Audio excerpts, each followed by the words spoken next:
ओम नमः शिवाय। प्रिय भक्त गणों, आज हम आपको एक बड़ी ही अद्भुत कहानी सुनाने जा रहे हैं।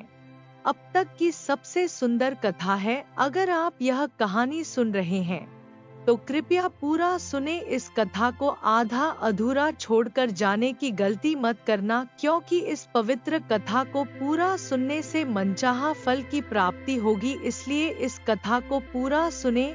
आप अगर भोलेनाथ के सच्चे भक्त हैं तो भोलेनाथ का अंदर ना करें। यह कथा बहुत ही आनंदित करने वाली कथा है। इस कथा को सुनकर आप निराश नहीं होंगे कि आपने अपना बहुमूल्य समय नष्ट कर दिया। आप भगवान भोलेनाथ की भक्ति में खो जाएंगे। तो चलिए इस कथा को शुरू करते हैं।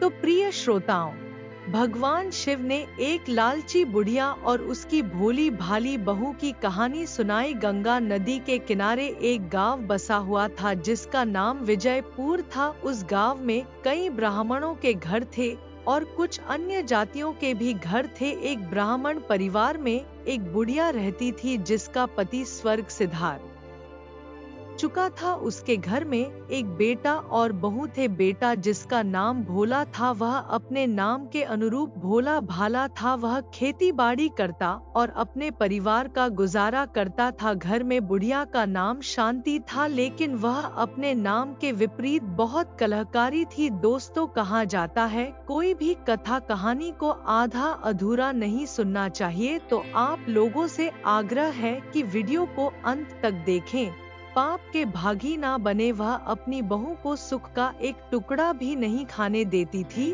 और हमेशा उस पर अत्याचार करती रहती थी। भोला सुबह खेत पर जाता और शाम को घर लौटता था। उसकी पत्नी जो धार्मिक और सीधी सादी थी, पूजा पाठ में लगी रहती थी, लेकिन शांति को अपनी बहू फूटी आंख नहीं सुहाती थी। वह अपनी बहू को पूरे दिन काम में लगाए रखती थी और जब दोपहर का समय होता तो बहू से खाना बनवाकर खुद ही भोला के लिए खेत पर खाना लेकर जाती और अपने बेटे के लिए अच्छा खाना ले जाती। वह भी अच्छा खाना पेट भरकर खाती थी, लेकिन बहू को सूखी रोटियां देती थी। बेचारी बहू इतनी सीधी साधी थी कि अपनी सास को कोई जवाब नहीं देती थी और ना ही अपने पति को कुछ बताती थी। इन सब बातों से अनजान भोला अपने खेती बाड़ी में मस्त रहता था। वह अपने खेतों में काम करता, शाम को थका हारा आता और सो जाता, फिर सुबह अपने खेतों पर चला जाता। यही उसकी दिनचर्या थी। इधर सास हर वक्त बहू को ताने सुनाती रहती थी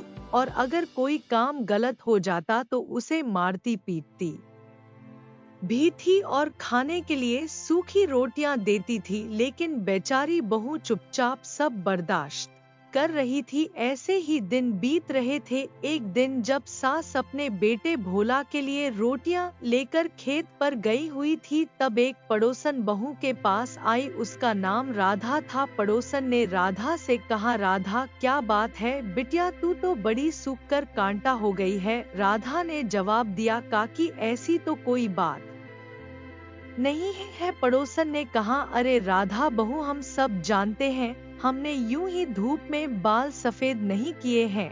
तू बता तुझे क्या परेशानी है। तब राधा ने अपनी सारी बातें बताई कि उसकी सास उसे बहुत परेशान करती है। पड़ोसन ने कहा, राधा अब बस 5 दिन बचे हैं और कार्तिक का महीना शुरू होने वाला है। तुम एक काम करना, कार्तिक स्नान करना। कार्तिक स्नान करने से बहुत पुण्य और फल मिलता है। इससे घर में जो भी कल होती है वह दूर हो जाती है और सुख शांति आती है। संतानहीन को संतान मिलती है, धनहीन को धन मिलता है, कुंवारी कन्याओं को योग्य वर मिलता है और बांझ को पुत्र मिलता है। इसलिए अगर तुम अपनी गृहस्थ में सुख शांति चाहती हो और घर की खुशियों के लिए कार्तिक स्नान करना, पीपल और री को सींचना, तुलसी जी को भी सींचना, यह अपना नियम बना लेना। तब वह बहू कहने लगी, ठीक है, मैं यह काम जरूर करूंगी। अब तक वह रोज सुबह उठकर आंगन में झाड़ू लगाती थी। वह गरीब घर की थी और उसकी माँ ने जो संस्कार सिखाए थे वही वह निभाती आ रही थी। वह अपने घर में सबसे पहले उठकर झाड़ू लगाती, फिर घर के काम करती और नहा धोकर पूजा पाठ करती, सूर्य नारायण को अर्घ देती। लेकिन उसकी सास को उसका पूजा पाठ करना बिल्कुल पसंद नहीं था। वह उसे हमेशा ताने मारती और जली कटी बातें सुनाती रहती थी। फिर भी बेचारी राधा से जो बन पाता वह करती रहती थी। ऐसे ही उनके दिन बीत गए और धीरे धीरे यह 5 दिन भी बीत गए। राधा बहुत ही सीधी सादी थी। राधा अपनी सास से कहने लगी, सासू माँ, कल से कार्तिक महीना शुरू हो रहा है और मैं भी नदी पर जाकर कार्तिक स्नान करना चाहती हूँ। मैंने सुना है कि कार्तिक स्नान पीपल, पटवारी और तुलसी को सींचने से घर में सुख शांति आती है। यह सुनकर उसकी सास नाराज हो गई और बोली, तेरी क्या उम्र हो गई है जो तू कार्तिक स्नान करने जाएगी? मैंने कह दिया ना, हमारे पास फालतू समय नहीं है, चुपचाप अपने घर के कामों में लगी रह। लेकिन राधा ने मन में ठान लिया था कि वह कार्तिक स्नान जरूर करेगी। उसने सोचा, मैं सुबह जल्दी 4 बजे उठ जाऊंगी, क्योंकि सासू माँ थोड़ी देर से उठती हैं।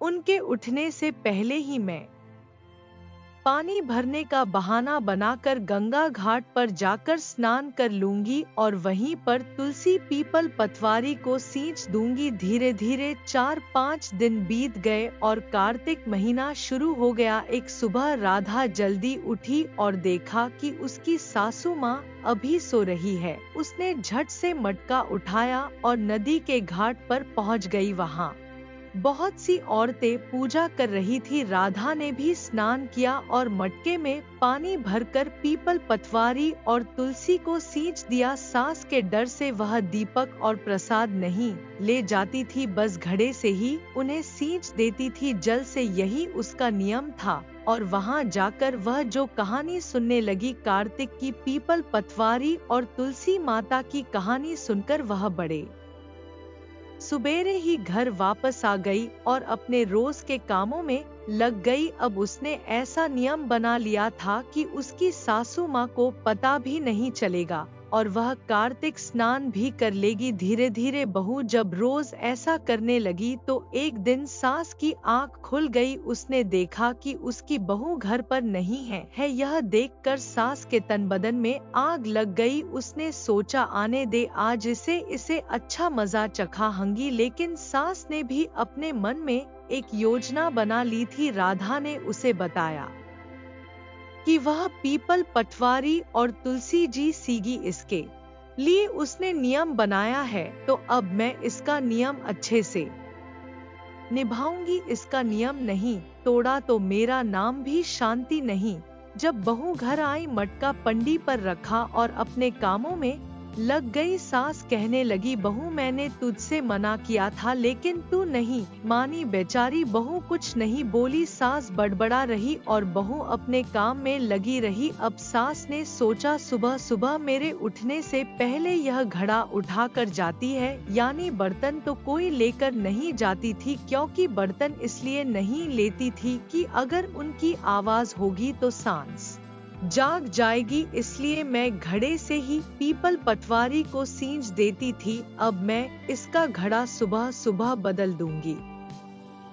देखती हूँ यह कैसे अपना नियम निभाएगी, कैसे पीपल, पतवारी सींचेगी। अब बहू भी रात को सो गई और सासू माँ भी सो गई। जब बहू सो गई तो सास ने एक कच्ची मिट्टी का घड़ा उस घड़े की जगह रख दिया, ताकि पानी में जाते ही वह घड़ा घुल जाएगा। अब बहू सुबह जल्दी उठी, क्योंकि उसे कार्तिक स्नान करना था और सास का भी डर था, कहीं सासू माँ उठ गई तो उसका नियम ना छूट जाए। उसने जल्दी से घड़े को उठाया और नदी के घाट पर जाकर स्नान किया। स्नान करने के बाद जब राधा घड़े को नदी में भरने लगी तो उसने सोचा कि चलो अब पीपल, पटवारी और तुलसी जी को सींच देती हूँ।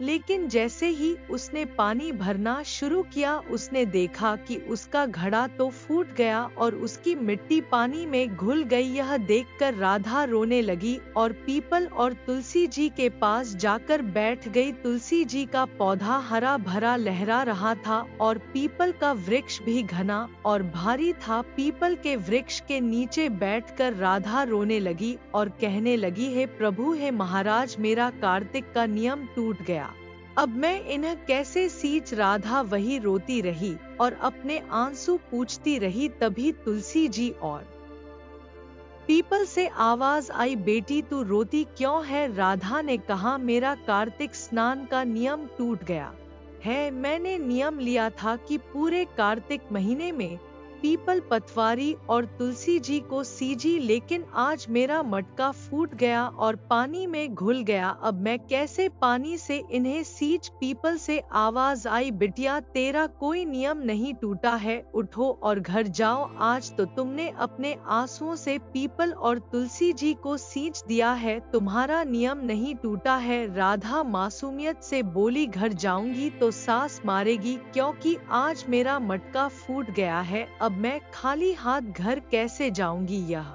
सुनकर पीपल और तुलसी जी ने राधा को एक सोने का मटका दे दिया। अब सोने के मटके में पानी भरकर राधा घर आ गई और मटका पल पर रखकर अपने घर के कामों में लग गई। वह इतनी भोली भाली थी कि उसने ध्यान भी नहीं दिया कि उसे सोने का मटका मिला है। जब उसकी सांस जगी तो उसने बहू को ताने दिए कि मटका कहाँ है। जैसे ही सास की नजर पल पर गई, वह हैरान रह गई और उसकी आंखें फटी की फटी रह गई। यह क्या? अरे पल पर सोने का मटका चमक रहा है। वह बहू से बोली, अरे बहू, यह सोने का मटका कहाँ से आ गया? तब बहू कहने लगी, माँ जी, मैं जब सुबह स्नान करने गई थी और घड़े में पानी भर रही थी तो मिट्टी का मटका पानी में घुल गया। मैं पीपल और तुलसी जी के पास जाकर रोने लगी, मेरी आंखों से आंसू बहने लगे और रोती रही। तो पीपल और तुलसी जी से आवाज आई, बेटी तुम क्यों रो रही हो? मैंने उन्हें बताया कि मेरा मटका फूट गया है और मेरा नियम टूट गया है। तब उन्होंने कहा, राधा बिटिया, तुम्हारा कोई नियम नहीं टूटा है, क्योंकि तुमने हमें अपने आंसुओं से सींच दिया है। फिर मैंने उनसे कहा, अब मैं घर कैसे जाऊंगी? बिना मटके के घर जाऊंगी तो मेरी सास मुझसे लड़ेगी। तब पीपल और तुलसी जी ने मुझे सोने का मटका दिया। मैंने उसमें जल भरकर घर ले आई। अब मैं इसी से जल भरकर लाऊंगी और पीपल, पतवारी और तुलसी जी को सी चंगी। सास यह देखकर बहुत खुश हुई। वह कहने लगी, सोने का मटका लेकर पानी भरने मत जो। अगर सोने का मटका लेकर जाएगी तो गांव के लोग तुझसे इसे छीन लेंगे। बहुत ही महंगा मटका है। तू एक काम करना, कल को फिर से मैं तुझे कच्चा मटका दूंगी और जब तू पानी भरेगी तो वह भी नदी में घुल जाएगा। फिर से जाकर पीपल और तुलसी जी के पास बैठकर रोना, वे तुझे फिर से मटका देंगे। सास तो लालची थी